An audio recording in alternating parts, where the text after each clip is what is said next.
Hello everyone, my name is Heather Phelps and I'm the managing partner at Phelps. A warm welcome to everyone. We are delighted that we have over 130 distinguished leaders joining us today from across Canada, many of whom I recognize from past SWAAC conferences. For those of you who are not as familiar with Phelps, our passion is to ignite leadership. We are a full-service human capital organization providing executive and interim recruitment, onboarding, executive coaching, succession planning, and a wide range of leadership and talent development. We help our clients accelerate performance by unlocking leadership potential.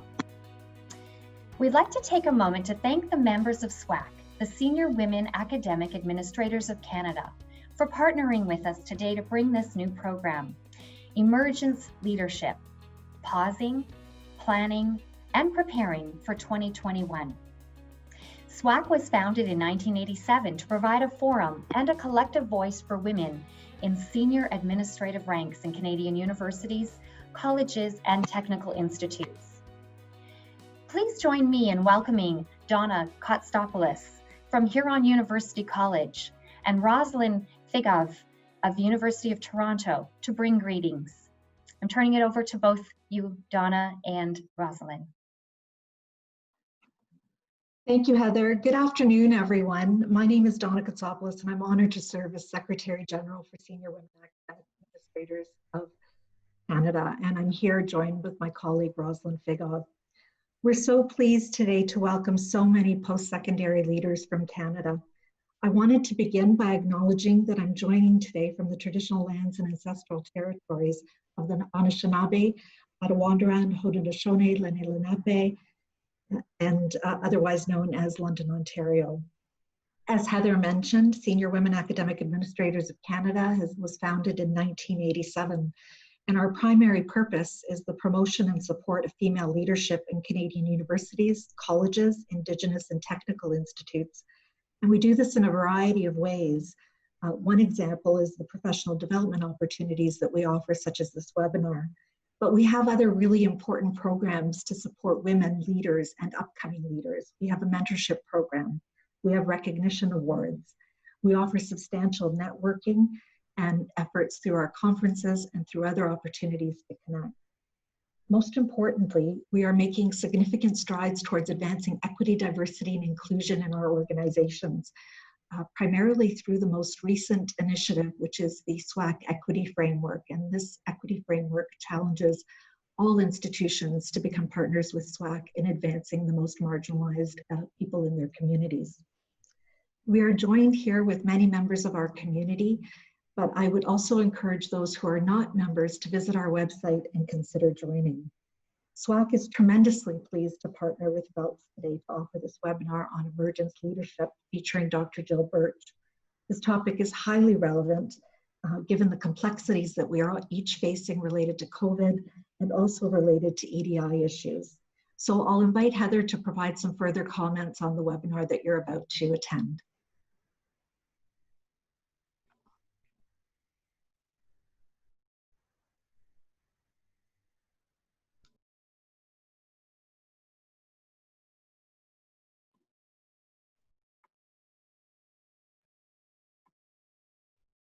Apologies for the delay there. Okay, so Dr. Jill Birch is going to be stepping in just a moment, and thank you very much for passing that back over to me.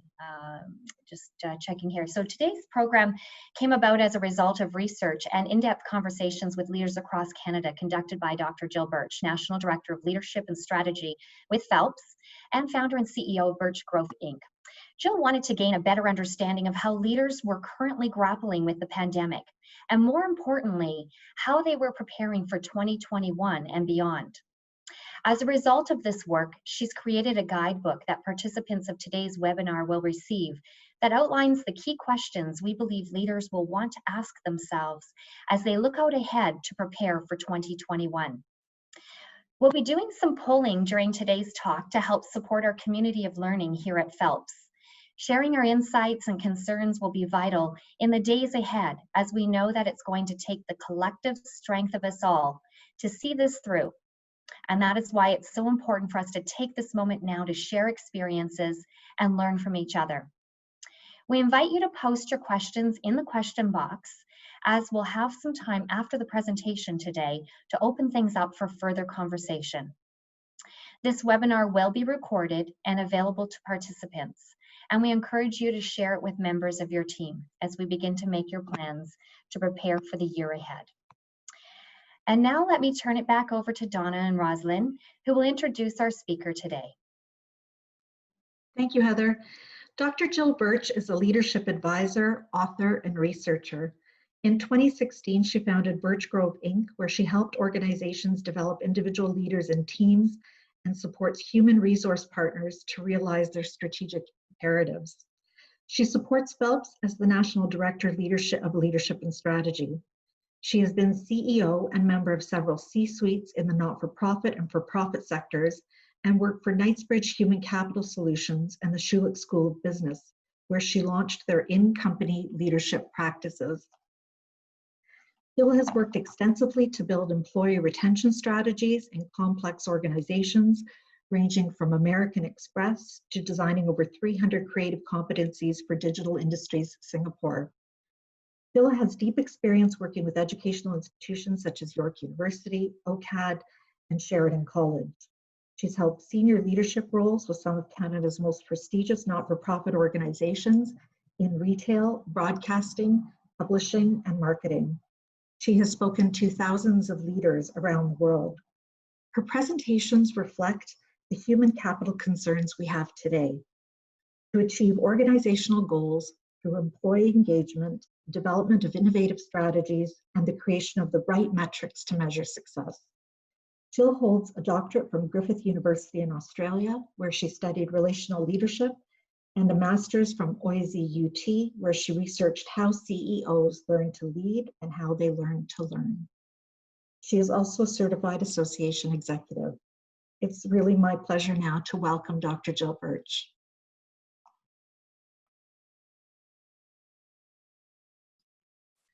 Thank you, Donna.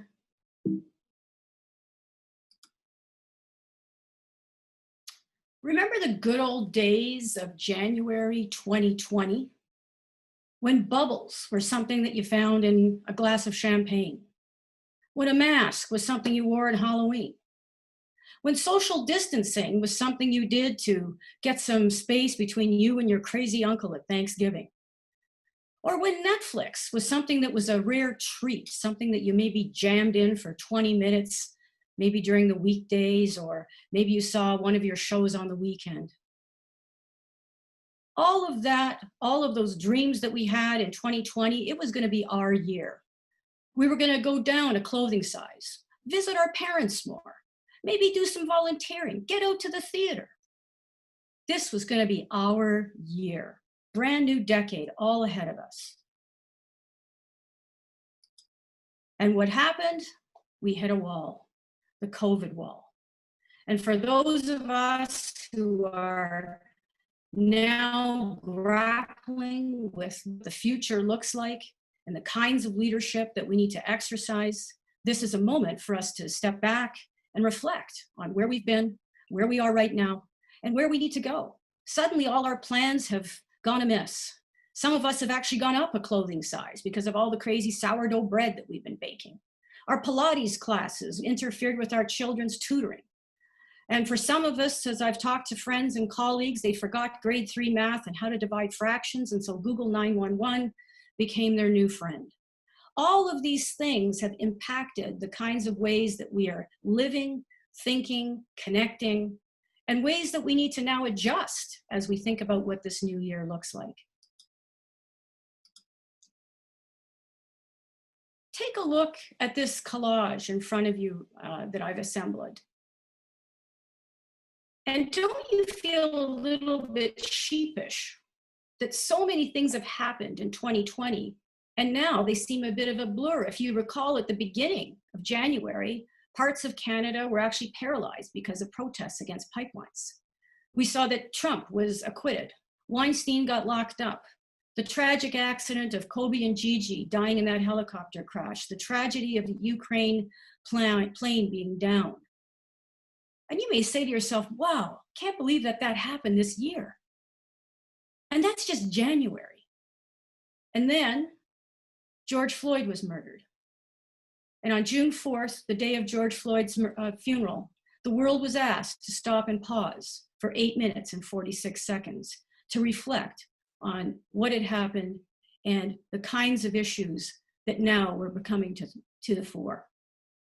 And just this weekend, we lost the notorious RBG, one of the crowning accomplishments of all of Ruth's work was to support and aid and advance women. And she did it in most genius strategic ways. And some of the learning as we look back to Ruth's life apply now about looking at creating moments where we can level set.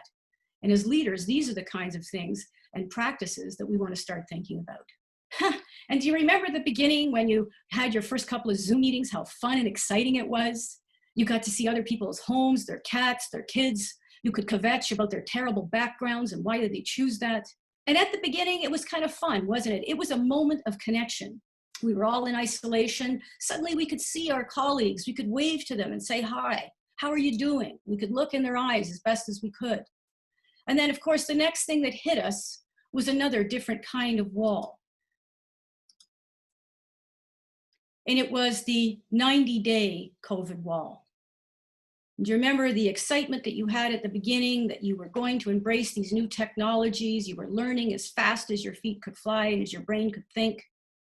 And now what's happening, of course, is we've got incredible amounts of Zoom fatigue, which have great implications on how we work with our teams, how we bring people together, and the kinds of tolerance people now have for this demanding of being on Zoom and being on 10 to 12 meetings a day. So these are the kinds of things that have brought us to a different place where we're actually feeling this exhaustion emotionally, physically, mentally, psychologically. Those of you who have been following KMH's new campaign against suicide, they estimate that there's a suicide every 40 seconds around the world. And the concern right now is that our colleagues are going to experience difficulties, and we need to be able to help our colleagues and see if there's ways that we can support them. So these are the kinds of things that await us as we look at the future of leadership. We're going to go into our first poll right now, and our team at Phelps will be launching this poll. And I just want to do a little bit of a level set here. As you think ahead to 2021, do you believe that normal will never return? Do you think that what we're working in right now is the new normal? Or do you think that we'll be back to normal, sort of 2019 ways of living and being and thinking by the time 22 hits? So just take a moment and we're going to just see what people are thinking here.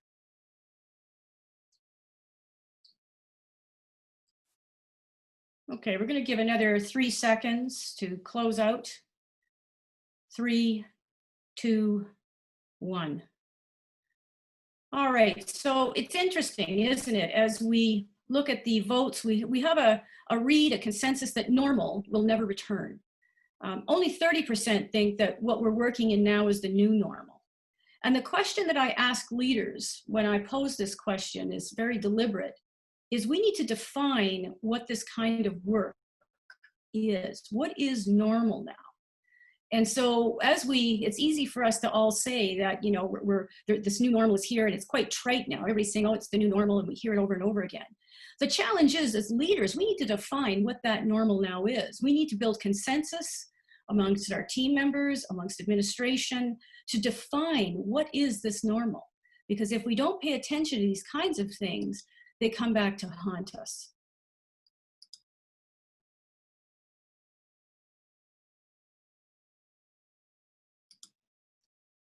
So thanks for sharing your feelings about that. And as we think about how we are evolving as Emergence leaders, the issue then becomes, looking at what's happened since, March 16th or 17th, depending when you were in lockdown, to the present moment. And we really have been flying by the seat of our pants. We've done the best we could. I've created a little acronym for you here, and I think this captures the kind of activity that all of us embraced simply because we had to. We were operating at the speed of light. You've got incredible student demands. You've got faculty faculty who are concerned. You've got all kinds of pedagogical issues that are swirling around in your mind. And how are we going to quickly and effectively meet those needs? And admirably, everyone has done such a spectacular job. And so you should all be feeling awesome about the great work that you have done up until this point. Obviously, empathy is so important in these moments. We want to be able to reach out, to connect, to understand, and to be able to have these authentic kind of conversations where people feel that they're truly cared for. Accuracy is up in the air right now. There's more facts and figures floating around than Carter's got pills. And so the issue for us as leaders is pulling down the right kinds of information at the right moment to be able then to distill how to make meaning of it. And then once we begin to make meaning of it, is doing that check-in with our team members to make sure that they too feel that we've read it and we're defining a certain perspective that is speaking for many, many people. And the transparency is important. This will remain one of the emergence qualities that we're going to need to embrace. It is okay to say that you're not feeling great today. I just had a phone call a couple of weeks with a great colleague of mine, and she explained to me that, you know, she'd had a Zoom meeting and she'd finished the meeting and she had to collapse and go to bed. Like, she just couldn't take anymore. And she explained that to her colleagues, who then came to her support. And so one of the great things about associations like SWAAC is you've got a home. And if you're feeling stressed and you're feeling fatigued, this is your moment to address your colleagues and say, look, I need some help here. I'm drowning. I'm in big, big trouble. And to have that feeling that you're able to be vulnerable and get the help that you need. Because the thing right now is we're all in a bit of a maze. And, you know, the last 6 months, those of you who've had the good fortune to be in cornfields and across Canada, and if you've gone on these trips, I've certainly been on one or two of them, and they're great fun in the fall. And the challenge with the maze that we have been in, you know, the last 6 months is what happens when you get into a maze? Well, the first thing that happens is you tend to make very strong, incorrect decisions, and they're very fast. You should have gone left when you wanted to go right. You end up that you're, you know, in a roundabout, you're in a dead end, and you start to get a little bit panicky. The second thing that happens when you're in a maze is that even if you're with a couple of friends or family members, you tend to feel a bit isolated. You're starting to look around, you're feeling, you know, everything looks the same. I'm feeling a bit anxious, maybe I'm sweating a bit. I'm feeling, you know, a little bit unsure of myself. And those are the moments that we're in right now. And the challenge that we have with being in the maze and trying to get out of the maze is that this feeling of isolation can tend to erode our confidence, to make us question how we're deciding things. And that's not necessarily a bad thing, but it can lead to paralysis in our organizations. And so while we were operating with great speed, what if you hit the speed bump and all of a sudden things aren't falling into place like you're expecting them to? And those are the moments where we really try to find that exit turnstile. Quick, I need to get out of here. I need to get out of this maze. And the challenge is once we get to the turnstile, so we finally got out of the maze, we flew, thank heavens, this part is finished. And that's where we are right now. But here's the challenge. We're starting to see cracks, and they're getting bigger. You know, I've been working with some healthcare organizations, and one of the things that's been described to me is the wedge that's being seen in culture. And what we have is, as you know, in the education system as well, there are many people that are working from home, and yet there's some people that need to go into the classrooms. And we've seen this in our education system for K to 12. People are being demanded, you've got to get in, administrators maybe at home, and there is a resentment gap that's palpable, that's building. In this healthcare industry, it's just the same. People are feeling that, you know, I'm the one coming in fighting the good fight, and you're in your study, and isn't it nice to be you? And so as a leader, we want to start addressing these issues, really taking them on, because we've got to get out in front of how people are feeling and what kinds of engagement we need to now put into effect to help these folks. And that's all leading to 360 burnout. Burnout is everywhere. There are self-help groups that are erupting all over the world right now. And if SWAAC perhaps has an opportunity, perhaps maybe there's a water cooler that could be set up once a week where maybe, you know, at 2 o'clock on a Friday, people get together and shoot the breeze and try and do some problem solving. These are the kinds of things that help us with the burnout, because we've got to get to a place where we're standing strong in our communications. And I would venture to say that right now, the communications in our organizations feels like it's as delicate as the tentative wires that were laid down in World War II. You remember that moment where they were trying to bridge all these communication applications, and one little snap and everything kind of falls apart. And so the guardianship role you have as a leader is to put more integrity into these communication lines, to be thinking through the kinds of things that you can do to communicate crisply, clearly, in a way that is engaging. And those are the things that really help us. And you know, the sad news is those of you who went on probably a fantastic change management course last year in 2019, well, you can take that manual and throw it out. In my research, as I've talked to leaders, there are 8 different kinds of change that are pummeling us right now. And most of us don't even have a name for those kinds of change. And so we really have to rethink how we're coming at change. And typically, you know, in old school fashion, change was like morphism that we went through and we got through it. Now we're seeing massive change, permanent change, first order change, second order change, manufactured change, crisis change. These require different kinds of responses from our leadership. And I know many of you are tired of the Winston Churchill adage that there's, you know, this is the moment not to waste the crisis. I mean, I've read it ad nauseum, you have too. And so I want to go one better today. Out of bad comes good. This sentiment was shared with me by Paul Alofs, who's the now retired CEO of the Princess Margaret Hospital Foundation. And Paul shared the story with me that years ago, his mother passed away from breast cancer, and he had some choices to make. He could have been despondent. He could have, you know, kept working in the private sector. He could have retired, but he decided to step up and start really turning cancer research into his cause. I would ask you, what's your cause today? Out of bad comes good. This is what Paul shared with me. And this is the mantra that I believe is going to carry us through the next 2 years, that we've got to find moments where things are resonating, where we are innovating. And yes, we are going to hit some speed bumps. We are going to have some challenges. There's no doubt about it. But we need to be more vigorous about identifying where those pockets of opportunity are and celebrating those moments so that others too can feel that out of bad comes good. And I started doing some research about what happened during previous pandemics. And so in 1665, there was a crazy pandemic, and they called it a plague back then in London. And a quarter of the people in London died. And during that time, a young scholar was sent home from Cambridge University because he was social distancing.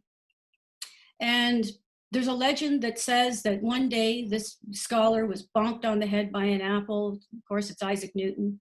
And other scholars say, no, that's a bunch of bunk. That's not true at all. But the issue is this, is that distance that Isaac Newton got between the journey from Cambridge to his home 20 miles north of London allowed him to pause. And he got the opportunity to ask a different question. So at Cambridge, they were looking very much at the question of the day about gravity around the world. And imagine you're out in a beautiful field, you're in an apple orchard, you look up at the sky. And what Isaac Newton was able to do is to ask a different kind of question. How high the moon? Can gravity reach the moon? And by asking that different question, he was able to create an earth-shattering change in a paradigm. And those are the kinds of moments that we need to investigate right now. We need different kinds of questions. And so I wish I had all the answers for you today, but I'm probably going to ask you more questions than I'm going to give you answers, because I believe it's the questions that are going to lead us on a path to create these breakthroughs. You know, you think about what's happened right now around the world. There are beautiful glass dome restaurants on the canals of Amsterdam. There are robots that are disinfecting hospital rooms. And those are fantastic. They are first responses to immediate problems. Challenge we have now is what is the third response we will have to problems unknown? And this is why I believe so strongly we've got to get to a place where we start adjusting our trajectory and looking ahead, looking forward. So the question I would ask you is, what have you done during the pandemic to support your own personal leadership? We welcome you today at Phelps, and we're so glad that today you are investing in your leadership by taking part in this SWAAC opportunity, this webinar. I'm sure you've read some blogs, you've probably been on countless webinars about leadership. The challenge we have now is that we need to think more purposefully and deliberately about what it means now to be a 21st century leader. And this is where the emergence leadership comes in.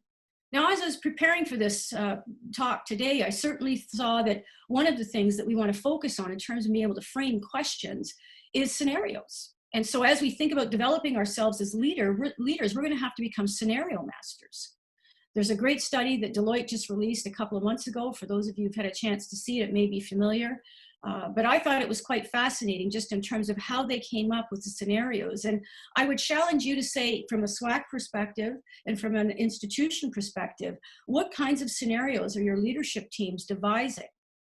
The first scenario in post-secondary education called the perfect storm, which is sort of like the first question we asked, that, you know, everything is going to get back to normal at some point. Yes, there's clouds on the horizon, but we will rise, we will be okay. There's another scenario which I found very compelling, which is what they call the good company scenario. And that was a moment where business, NGOs, government, affiliated supporters, community groups got together to fulsomely support education initiatives because they realized that the game has changed in education. Education needs more support than ever.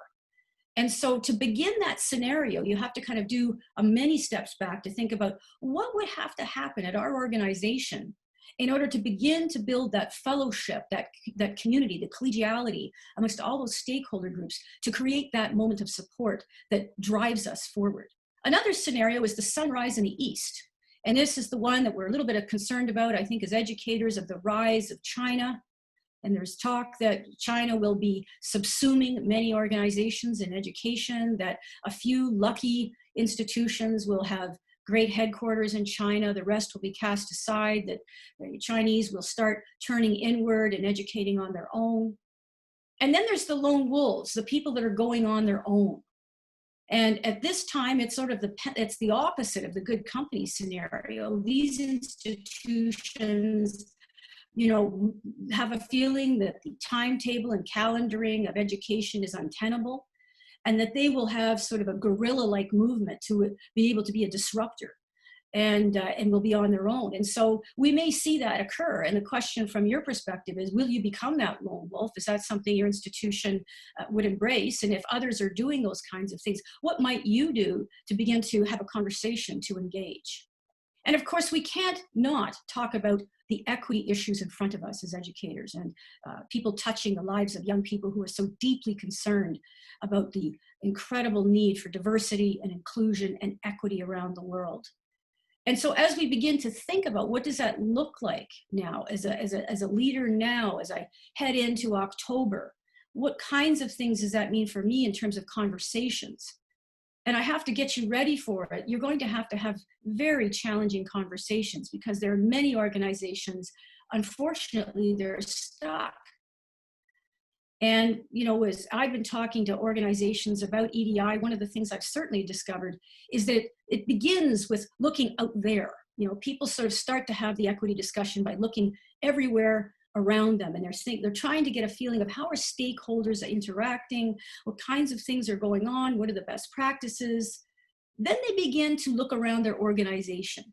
And that's when it gets a little bit uncomfortable, because you may see or encounter some people that aren't practicing equity. And how many of us have stood still?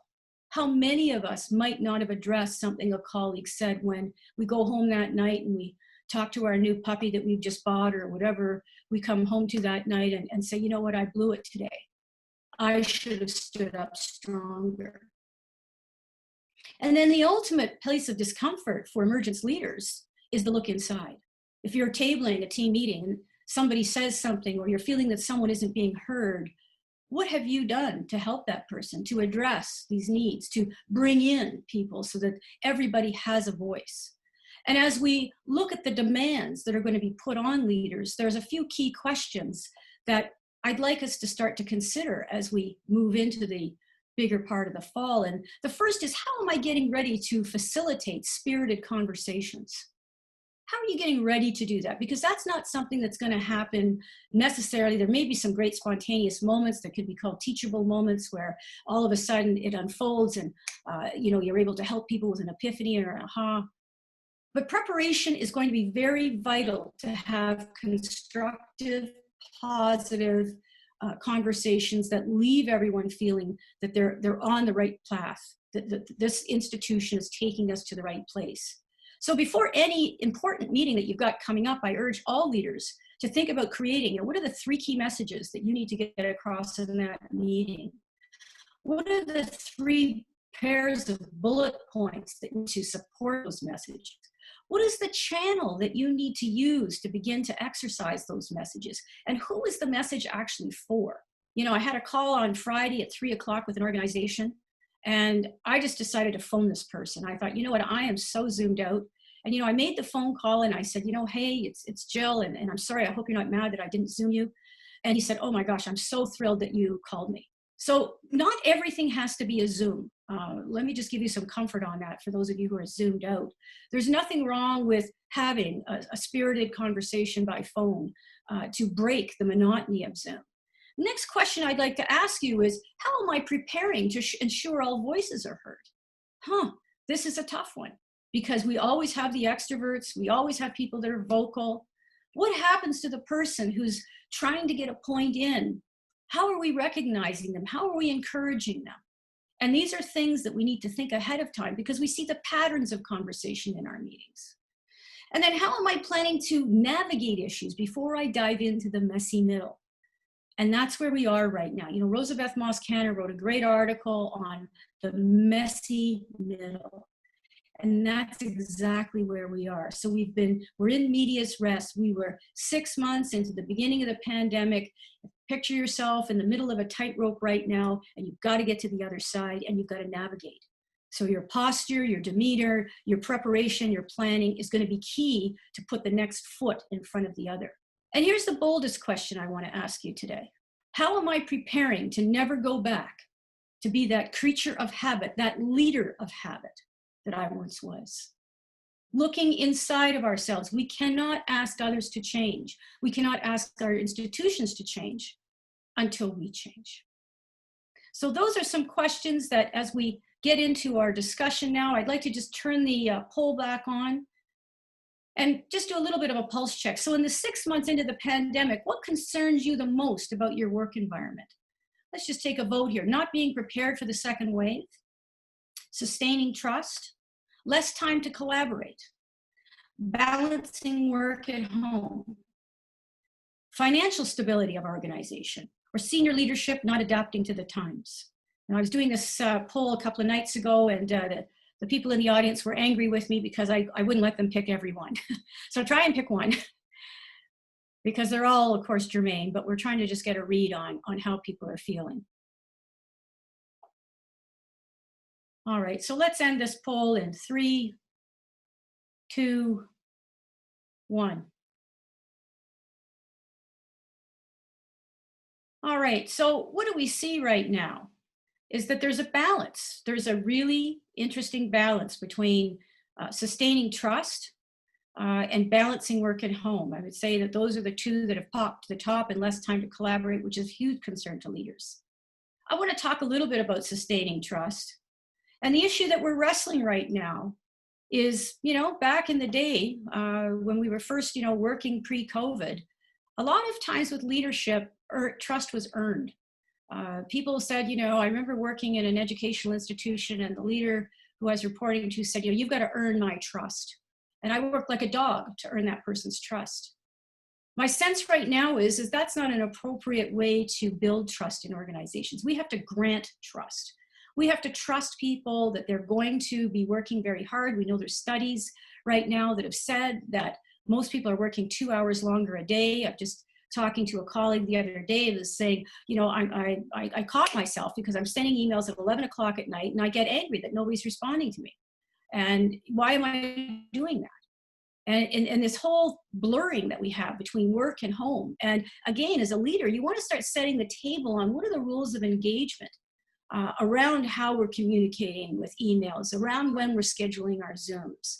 You know, I would say to you this, is the 4 o'clock social hour on Zoom appropriate anymore? It was fun at the beginning, but now people may be exhausted, they can't participate. So it's really identifying what these trust issues are. And as we think about trust, it is going to be the bastion that is going to drive us to really build success as an emergence leader. We must take ownership of the trust issue at all levels of our organization. We need to feel that we're all leading all the time. We all have an oar in the water on this. And noticing when people aren't feeling trusted and calling it out and saying, you know, I'm sensing right now you're not feeling trust. What can we do here?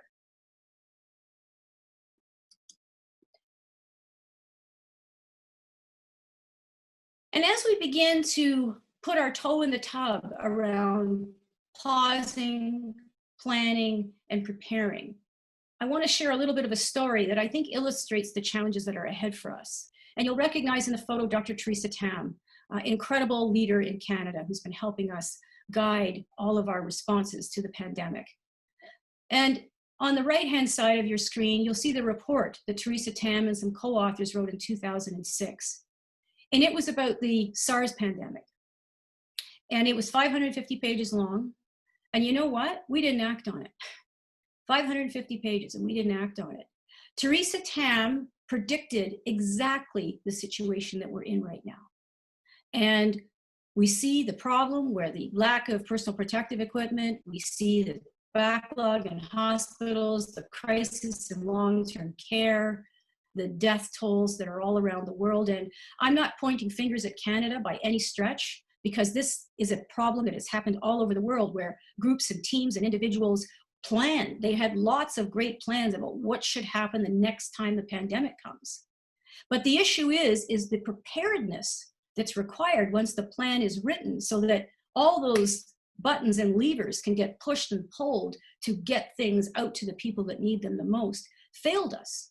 And if you've been following the bouncing ball on this story and you've just read that the president of the group that Theresa Tam reports into of the public health has actually resigned, and for a number of reasons which are out in the open, in some cases where she's exhausted herself.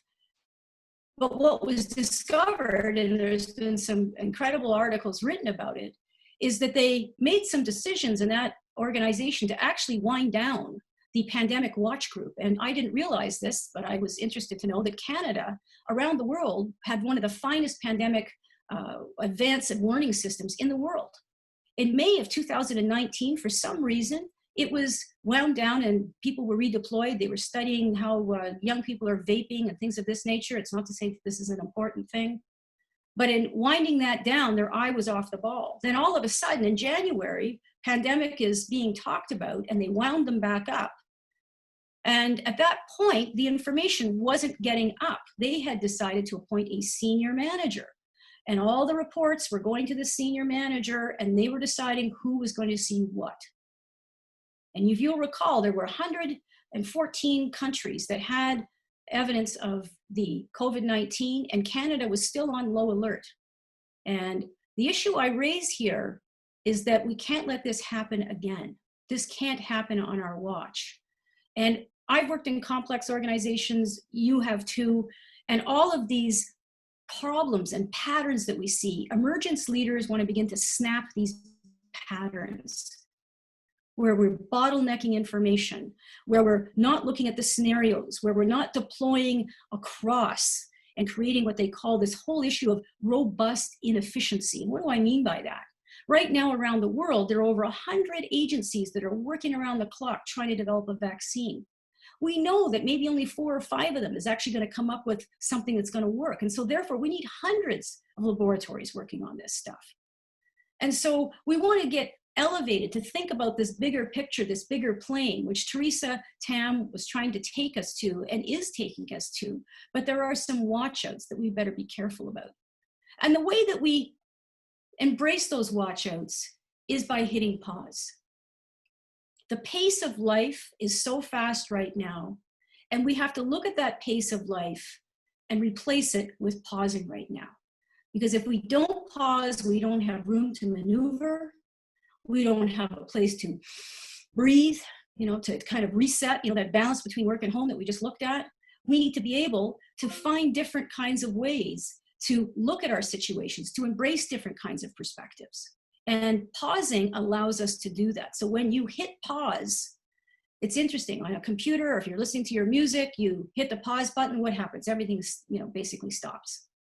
But here's the thing. When you hit pause on a human being, that's when everything starts. Those of you who are exercising and maybe out doing a run or yoga or whatever you're happening to do these days, don't you find that the moment you're in that run, you've disengaged from your computer screen, and all of a sudden you think, oh, that's a different way to see that problem. I didn't think about that before.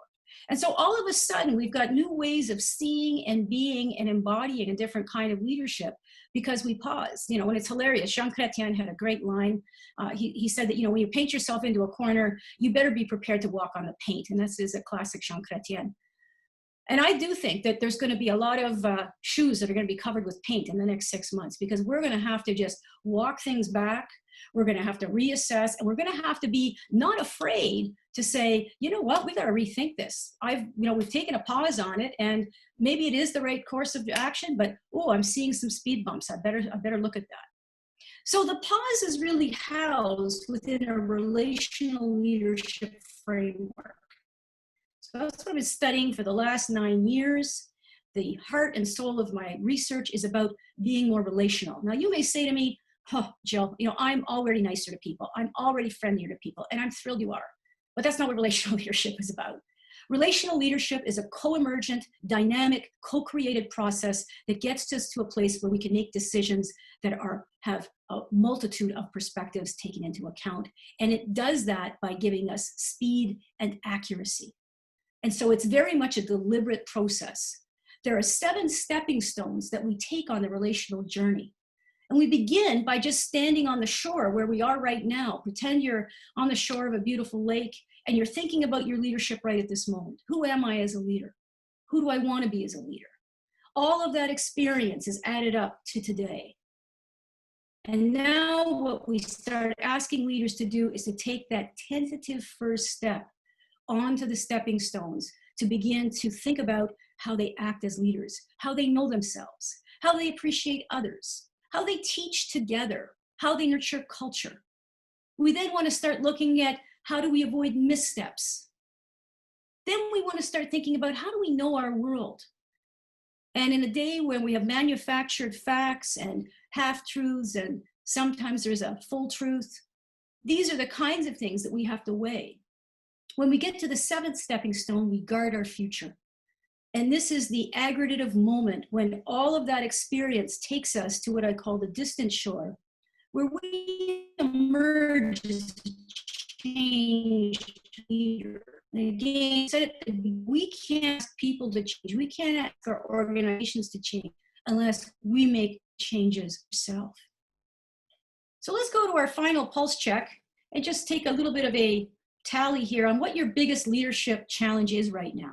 Is it leading in complexity? Is it innovating new strategy? Is it communicating effectively? Is it looking after yourself? A lot of people have said, you know what, I'm not looking after myself very well. Is it connecting with peers? Less resources, more work? Or is it advocating for equity? What do you see as your biggest challenge right now?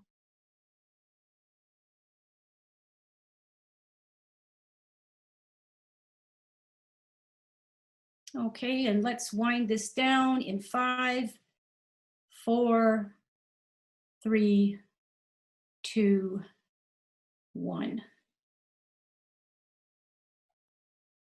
All right, so this is interesting. As we look at the results of this poll, everybody is being worked without resources. 26% have indicated that they're trying to make do, cobble things together, and they just don't have the resources. So the question from a leadership perspective is, what are you doing to advocate for yourself and others to try and get those resources? Are you, just sort of head into the wind and I'll get it done somehow, which many people do? Or is there a systemic way that you can begin to say, here are the 5 or 7 issues that I need resourced right now, and here are my asks? And is it maybe talking to your peers and colleagues within your institution around your tables and saying, I've got these 3, what are your 3? Oh, and what are your 3? And how can we then start combining what we have together from a resource perspective. And then there's going to be some decisions we've got to make, isn't it? We may have 9 or 12 issues, and from a scenario perspective, maybe we can only pick 2. How are we going to pick 2? What methods are we going to have to put into place?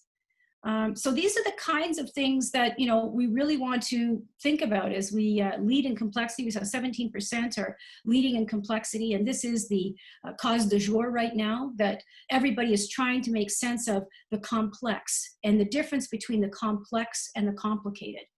For those of you who are interested in learning more about complex and those kinds of notions about how we've left the complicated world and we are now in the complex world, Margaret Heffernan from the UK has just written a brilliant new book called Charting Our Future. And I'd highly recommend that book because she's got some brilliant insights into how you begin to navigate in the complex world.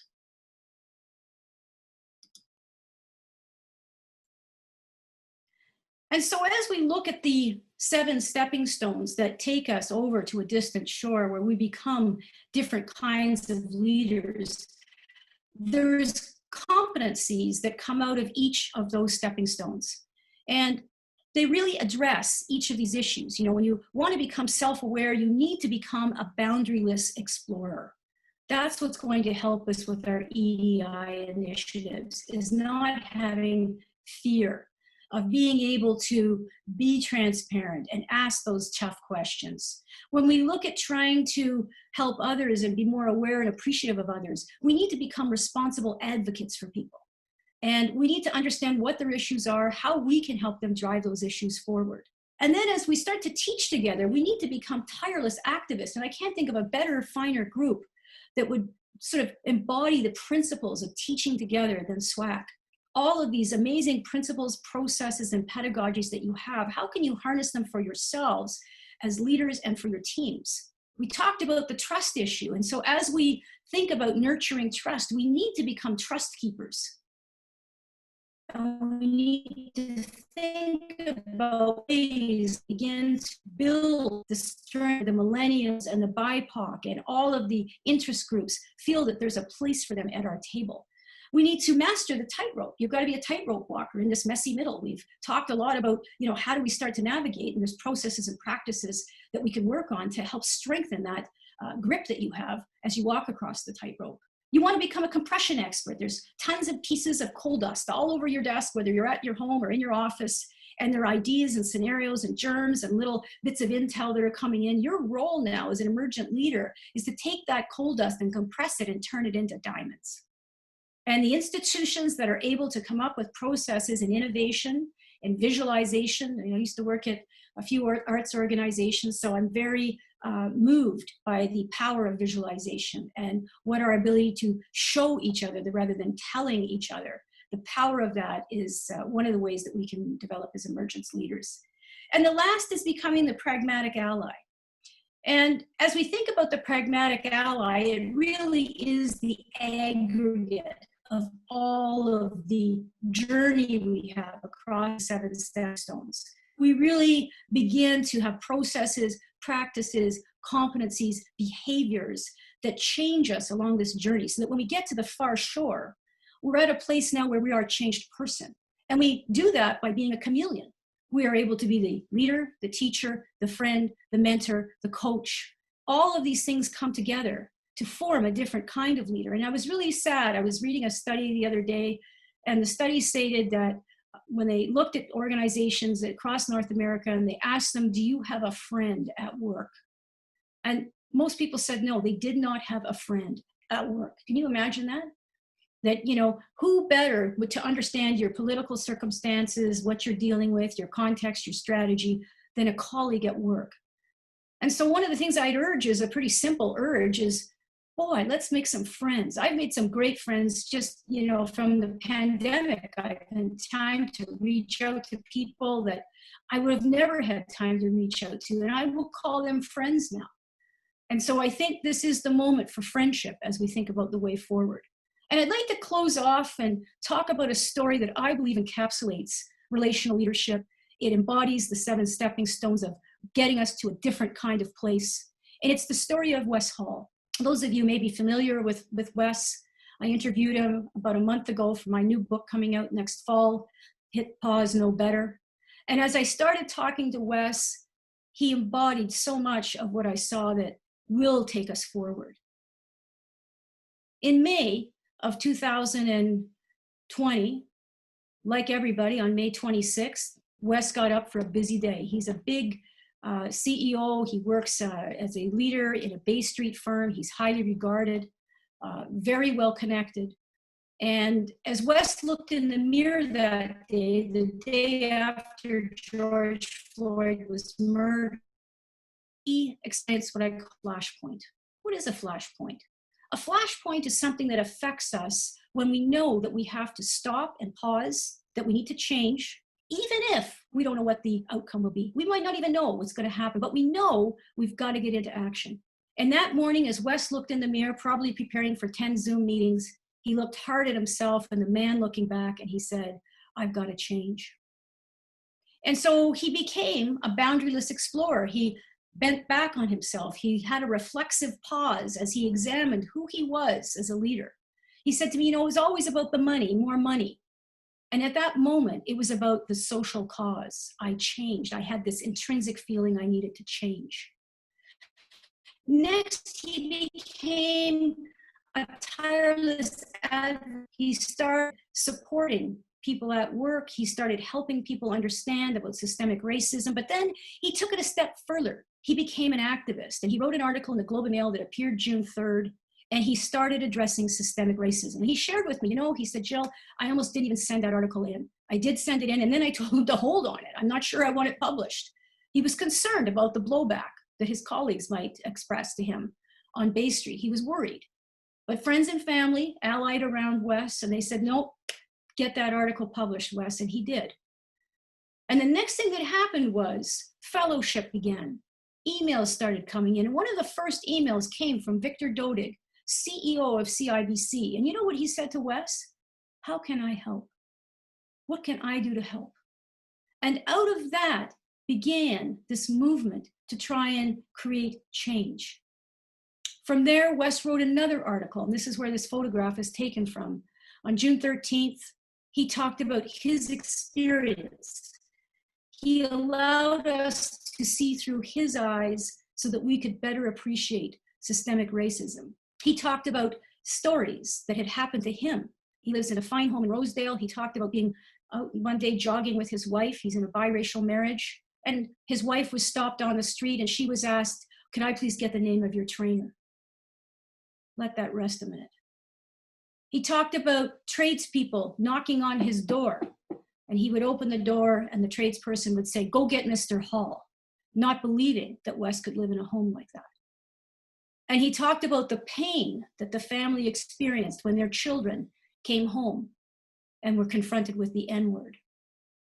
And with that freedom of him speaking, it began to sensitize people of the need to change. CEOs then gathered on July 20th. 250 chief executive officers from across Canada signed the pledge to end systemic racism. They've got measures and metrics tracking Black representation in boards and in senior leadership teams, and how they learned. And what was fascinating to me about the interview that I did with Wes is how Black North came to be, is that he watched very carefully. His observational skills kicked in because he watched what was working in the pandemic. And he said to me, "Jill, community isn't enough, government isn't enough, schools aren't enough, business isn't enough. We've got to do it together." And so by amassing this group of people to make change in a massive way, and his zinger was a great one, he said, "We need permanent change." And that's kind of an oxymoron, isn't it? Because when we think about change, a lot of times it's discontinuous. We go in it, we get out of it, thank God that's finished. But what Wes is talking about is permanent change. And so these are the kinds of things that out of bad comes good. Wes could have just gotten back into work that day. He could have just had his Zoom meetings and carried on, but he chose to take action. He chose to become a pragmatic ally. He is that chameleon, the person who's got to make the pragmatic decisions, but infuse them with humanity. And of course, we can't end off our conversation without talking about the need for positivity, for happiness, for feeling good that we're making contributions, because we can't drive forward unless we have a strong sense of self. And I'm not talking about saccharine, pragmatic ways that we're emoting. I'm talking about us feeling general satisfaction, of us getting ourselves to a place where we feel that we are being cared for, that we're caring for others, and that we're helping and supporting others. And these two young women who are very happy are from Finland. And did you know that for 3 years in a row, Finland has been declared the happiest country in the world? And it's very funny because the Finns don't think of themselves that way. They don't say, oh, well, we're all happy here. But the underlying part of the study is that people in Finland are very happy because they feel very secure and cared for in their environment, because they have stability, because they feel safe, because they feel supported, and they feel that there's a genuine satisfaction with their living. So the question to ask is, if you're not feeling genuinely satisfied with your life right now, what can you do as an emergent leader to change that dial? What things can you reach out to try to do? Can you have friends that you can talk to? Are there activities that you can embrace? Maybe it's a new hobby. But what kinds of active things can you do to begin to feel yourself that you're satisfied?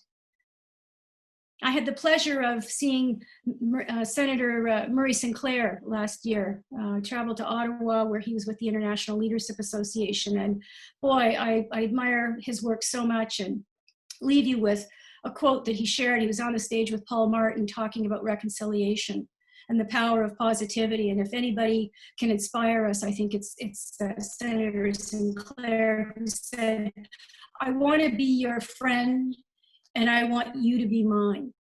And if we are friends, then we will take care of each other when each of us needs that help the most. And so those are the kinds of sentiments that all of us need to hold true. We will emerge from this pandemic. We will be stronger. We will be happier. I believe that we'll be more centered, because the pandemic has forced us to pause, to prepare, and to plan. So you were an emergency leader up until now. I urge you to become an emergent leader, to think about how you find the impossible, the situation they're in right now, and to make it possible for us to thrive and grow and change and be a different kind of leader. Thank you very much. Thanks very much, Jill. Fantastic overview for us today. What I'd like to do is, in the essence of time, dive right into some questions that are coming in. We're receiving some great questions from our attendees today. Thank you. The first question I see here is, you've talked about managing in the messy middle. What are some practices we can use to gain perspective on the challenges that may be coming our way? Yeah, there's a couple of things that leaders can think about there, Heather. One of the things that I discovered in my research as I was looking how leaders embrace different ways of thinking about things. In North America particularly, we tend to use a cognitive lens. We want the facts, the figures. And of course, the challenge we have with that is, these days people are saying, what are facts? What are figures? What is truth? And so we need to add some lenses to that. And so I've come up with a process called SPEC lenses that leaders use as a practice. And so when you're encountering a challenge or an opportunity, you want to think about it from a social perspective. You want to think about it from a political perspective. You want to think about it from an emotional perspective. And then, of course, you want to think about it cognitively.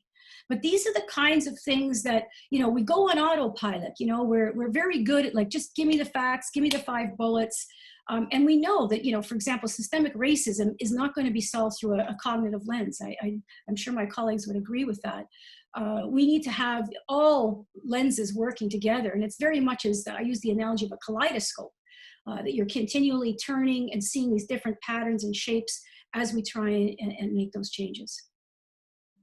Thanks, Jill. Very interesting. We will run the questions over just a bit past the hour. So for those of you who can stay on and continue to join us and participate, please do. For the others that have joined us, thanks very much for being part of our event today. And we will be offering a recording afterwards, so you can catch up on the last bits later on if you missed this. Another question for you, Jill, is what are some ways we can become more self-aware as we approach 2021? Oh, that's a really good one. Thanks for asking that question, Heather. one of the ways that we can really become more self-aware is to become reflexive. So I would say to my academic colleagues out there, this is a term that many academics are very comfortable with, is reflexivity, critical reflexivity. To be blunt with you, when I used it working with the CEOs that I was interviewing, I stopped using the term. Because people just glazed over. They were, what is reflexivity? Why is it that we're okay and comfortable with saying that leaders reflect? Okay, that's very comfortable. Oh yeah, I'm a reflective leader. But critical reflexivity is reflection on steroids. And how I started to describe it to leaders was, it's like the yoga of leadership, that you bend back on yourself and you begin looking at the person you are, asking some fundamental questions that are uncomfortable. Who am I as a leader? How am I going to relate to people in the future? What kind of future do I want to create and co-create? And then how do I look at past experiences that have happened to me? And rather than maybe sweeping that stuff under the carpet, sometimes we do that. We have, a bad experience and we think, oh, thank God it's over, but I want to forget it, like that. And what happens is that we need to actually analyze that situation. So critical reflexivity is a process that I've developed that helps people do that through the aura practice, AURA. And the first thing, of course, we have to do is awaken to what has happened to us. And sometimes that is the flashpoint. Maybe we've lost a job. Maybe we've had a death in the family. Maybe we had a terrible encounter with our president in a meeting that we were regretting. All kinds of flashpoints happen to us. And then we want to be aware of what happened in that meeting. We then become unsettled. And that's us. Like, that's not looking outside. That's saying, wow, I didn't do such a good job there. And you're being unsettled about that. And then from there, you take responsibility for your actions. And that means you begin your own personal change process. And then you get into action. That's when you get into action. So the challenge we have, Heather, is that, Mintzberg wrote the great thesis in 1972 that leaders act before they reflect. And I would say to you right now that while that might be germane in 1972, leaders now need to be reflexive before they act and take that pause. Excellent. That's a very good point. Thanks, Jill, for that. I actually hadn't heard of the term until you brought it forward, so thank you. Are there different ways that we can reflect with our team members to build community? Yeah, and one of the things that we can do there is harness, there is 4 types of reflection. I have an acronym for that as well, and I'm so sorry to acronym everybody to death, but what I was trying to do in the research was to have it so that as I'm working with organizations and individuals, that it could be memorable and easy.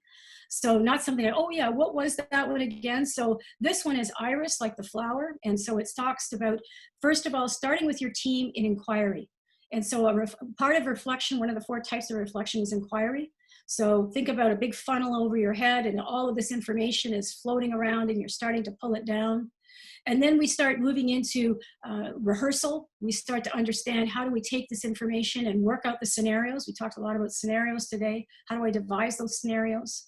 Then we look at introspection. Okay, so that's the most common way leaders feel that they develop themselves right now, is through introspection. Again, from my perspective, not enough, not nearly deep enough. Introspection is good at the surface, but we need to go far deeper. And then we move into spontaneity, which is where we lived in the pandemic for the last 6 months, where all of us were just flying by the seat of our pants trying to make sense of things. And so when you think about working with your team, think about how each team member is working with their inquiry, because everybody's pulling down different information.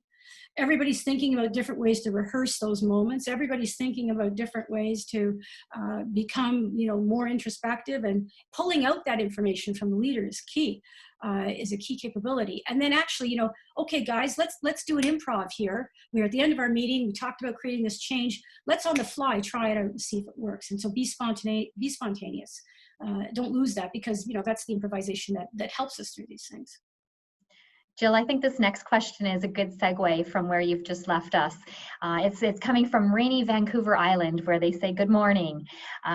This individual is asking to hear a bit of advice on how to encourage and facilitate engagement during Zoom meetings. In particular, she's mentioned that she's participated in leadership meetings and lots of different meetings, and lately it seems that there's less engagement or discussion. And it's becoming increasingly challenging. It seems to be more of a trend, that this is a little more challenging to engage. It is very challenging, Heather. I mean, every organization that we're working with at Phelps has said the same things to us, is that they're just finding that the fatigue, the pressure, the sameness. And the challenge right now is maybe take a step back and pause. Think about ways that you can do something before the Zoom meeting. So what if you encourage your team members, for example, to get outside for 10 minutes before the Zoom meeting happens and just reflect or take a moment, have a cup of tea, look outside, maybe, play with their child or read a little bit from a book. Having these conscious breaks before, because what I'm hearing, and I'm sure you're hearing the same thing, Heather, is that the Zoom meetings are back to back. Right? You got one at 1 o'clock, you got one at 2 o'clock, you got one at 3 o'clock. I would say as a leader, I would change that up. I don't think that's going to work anymore. The other things that you can do, of course, is you can create the breakout rooms in the Zoom, but that requires expert facilitation. So the other thing that we can point people toward is there's some really great articles that have been written on how to become what I call a Zoomologist, because we all need to get better at Zoom, and the issue now isn't it interesting when you're around a boardroom table, there's 12 people, everybody's looking at each other in the eye. And now what's happening is we're all looking at a computer at a green light. And so we're actually becoming, as leaders, performative. And so, I was just at another meeting coaching someone the other day, and they had what they call frozen face. So I don't know if you've heard that term, where you're on a Zoom and you're just kind of talking like this and everybody also looks like this. So today I was trying to be emotional. I was trying to smile. I don't know if I did a good job, but I was trying, trying to get people engaged. And so it is work. I mean, that's what I would say to our colleague in Vancouver Island. It is work, way more work than you had before as a leader at the top of the table or in the middle of the table. So very true. Thanks, Jill. Good advice. One question regarding the book reference. The individual was just asking if you might be able to share that one more time. Oh, it's Margaret Heffernan. And I'll just go get the book. I'll put it on, I'll show it to you.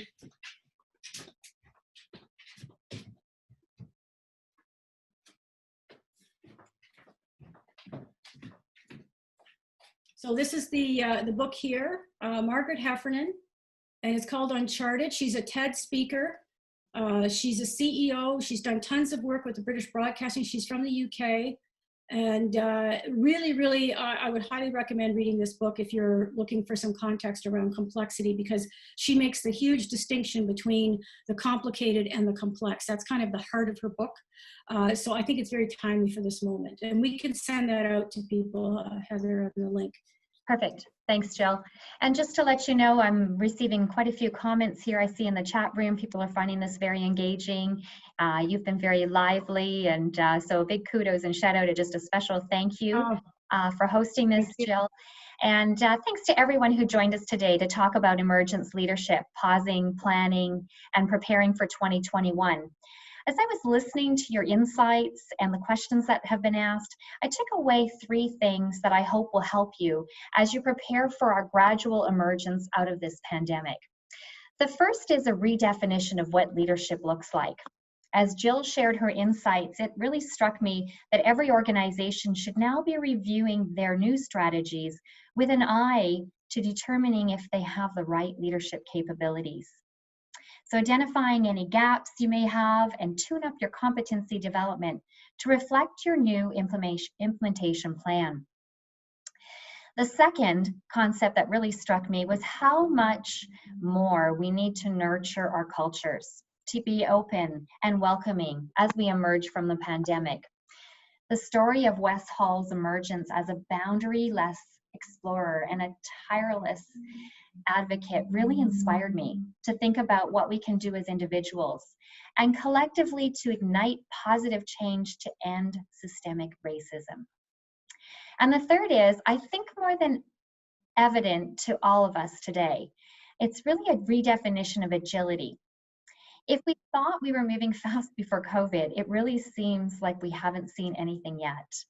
But what this also means for us as leaders is that to maintain this level of energy, we need to look after ourselves and each other.